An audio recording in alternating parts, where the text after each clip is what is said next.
Wala po akong kasalanan. Hindi po ako yung pumatay sa kanya. Hindi po ako. Joke lang. Ngayon, meron na naman tayong i-interviewin. Ano pong pangalan nila, sir?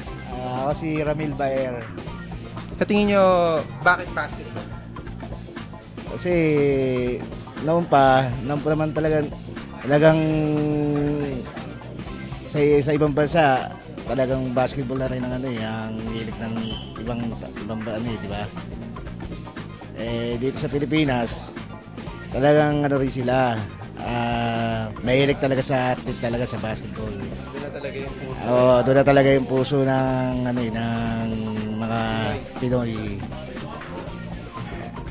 Kayo, alam ko, naglalaro din kayo dati, tsaka bali-balita ako sa mga kasama nyo dito. Nagko-coach daw kayo.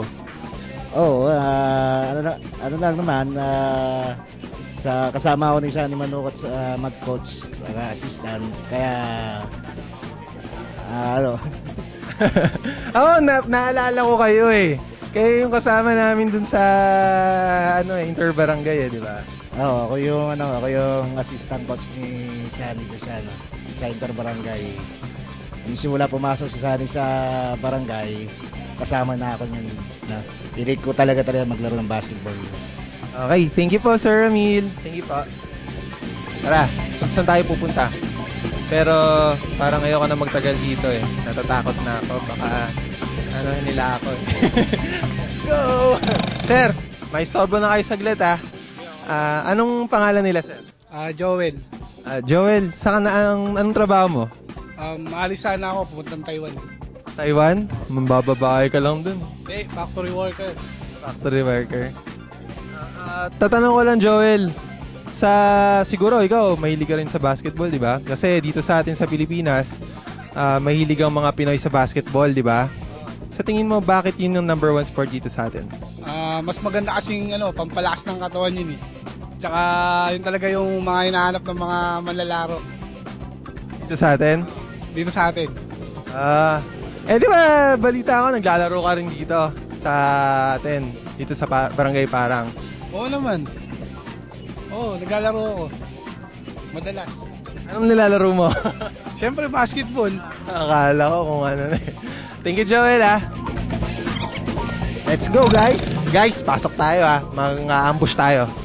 Let's go!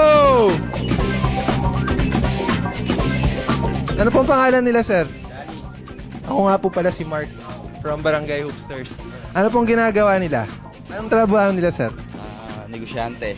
Wow, negosyante. Mukhang maraming negosyo. At daming tapwe. Sir, tatanong ko lang. Bakit ang mga Pinoy sobrang hilig sa basketball?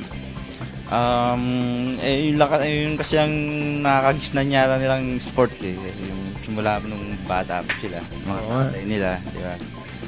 Lalo na yung Crispa versus Toyota. Mukhang di pa pinapanganak na. Ayan, thank you po sir.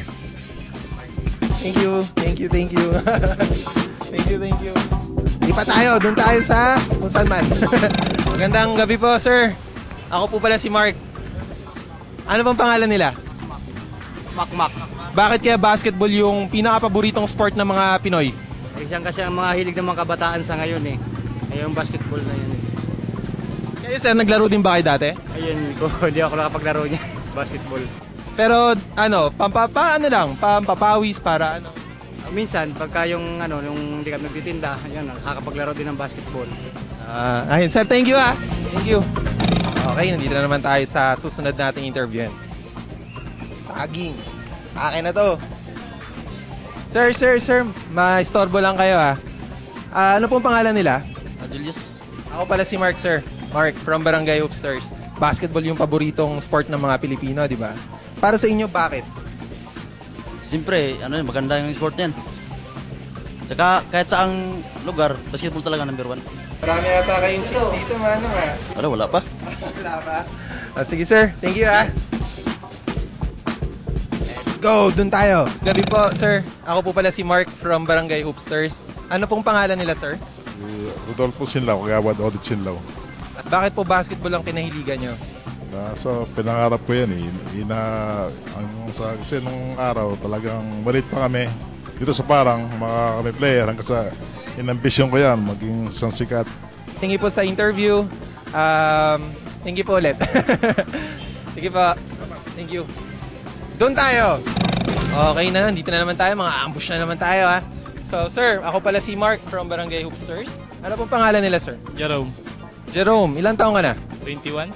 Bata pa, pwede. Bakit sa tingin mo basketball yung number 1 sport dito sa atin?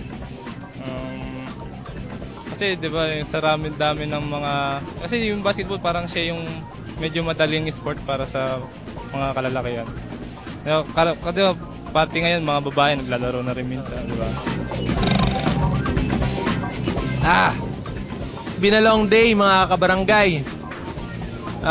Nakuha na natin yung mga opinion ng mga ka-Hoopsters natin dito sa Barangay Parang, Marikina City.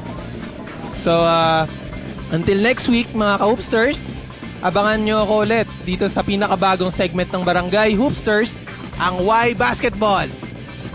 Manang, yung hamburger ko, luto na ba? Okay na ba?